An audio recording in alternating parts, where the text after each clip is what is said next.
On a freezing day like today, it's even harder to attract those on-foot shoppers. But for those who love the traditional retail experience, no temperature is a barrier. That's right, and Bucking Road is still closed off to the public as neighbors try to figure out what exactly happened here outside their home. Shots rang out last night at around 11 p.m. on a quiet residential street in Yonkers. There was some noise, there were some sounds like fireworks, and then there was quite the scene with a SWAT team and other people here and ambulances and people being taken out. Footage obtained from the scene shows the victims and shooter transferred to Westchester Hospital, where they were listed in serious to critical condition.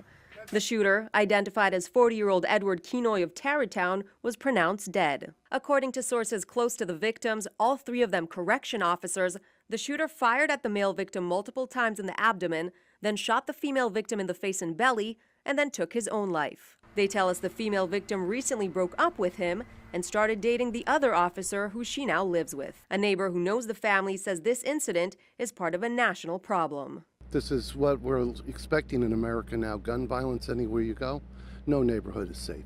The Westchester County Department of Corrections, shaken up by the news, is asking the public to respect the victims and their families as they focus on recovery. In Yonkers, Michelle Divon, News 12. Just 180 signatures short in this petition opposing the Yonkers term extension from 8 to 12 years. Now, after the city council voted, a group of people came together in this house in order to change the rules and bring the power back to the people. Over 3,200 signatures were gathered in Yonkers opposing a legislation recently passed that allows elected officials to run for a third term.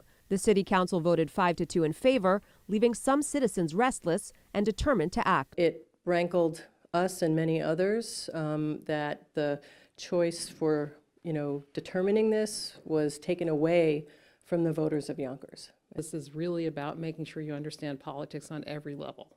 So we've gotten very involved from the bottom, and we're going all the way up to the top and back again. The council president, who would also benefit from this measure, didn't hold back in conveying his disapproval of the process.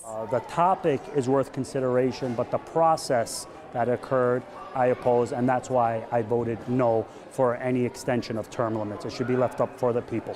And while this petition fell through, it seems the grassroots movement in Yonkers is only getting stronger, and their voices will be heard again very soon. In Yonkers, Michelle Divon, News 12. A few windows at the Funchal Americana buffet had to be boarded up, as you can see here, Thursday night after a car plowed into the building.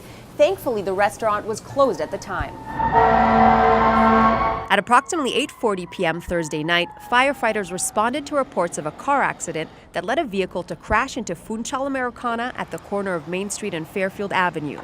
At least 2 people were injured in the accident, luckily none with life-threatening injuries. How you doing? The owner, who was contacted by police, came in last night and says he found the place in a total mess. When I came here, it was a disaster. We couldn't walk in the store, glass all over the floor, this pillar, sheetrock all over the floor, all the bench was all broken. We couldn't walk into the store. While shocked to receive the police phone call Thursday, Fernandez says he knew it was a matter of time before something like this happened. How much? $7.17. And while there were no customers at the time of the crash, it has affected the flow of people today. This is our peak time for business, where almost our customers come in. And unfortunately, I think it hurt us a little bit because they can't see it. Everything is blocked. You don't see the restaurant. And it's thanks to this pillar that the window didn't shatter entirely and cause further damage. The owner is still waiting to hear what the costs are and hopes it's fixed in time for Christmas.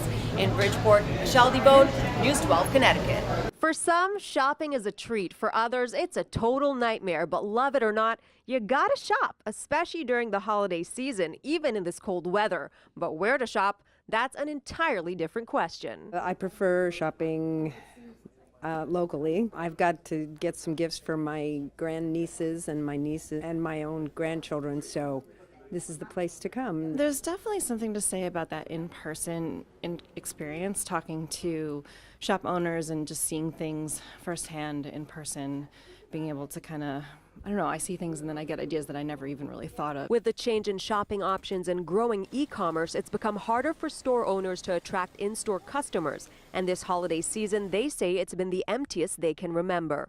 Still, some loyal customers prefer the personal experience, even if it means paying a higher price. It's been definitely a little bit of a different type of year this year. in terms of online shopping, but we have a loyal customer base and it starts to pick up within like the last 2 weeks, and so far so good. But the question that remains is how long can that customer base survive? Well, with just 7 days to go before Christmas, shop owners want you to choose a local store where you can touch and experience some of the holiday cheer for yourself. Thank you. In Tarrytown, Michelle Divon, News 12. Hi, Daryl. Hey. Christmas Eve, let me dress a little more appropriately. There you go.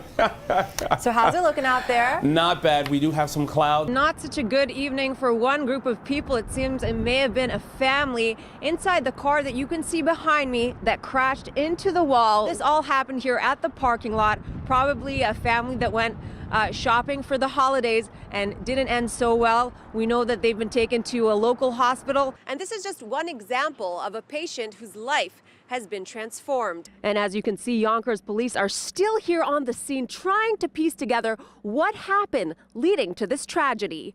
Here in Yonkers, Michelle Divon, News 12.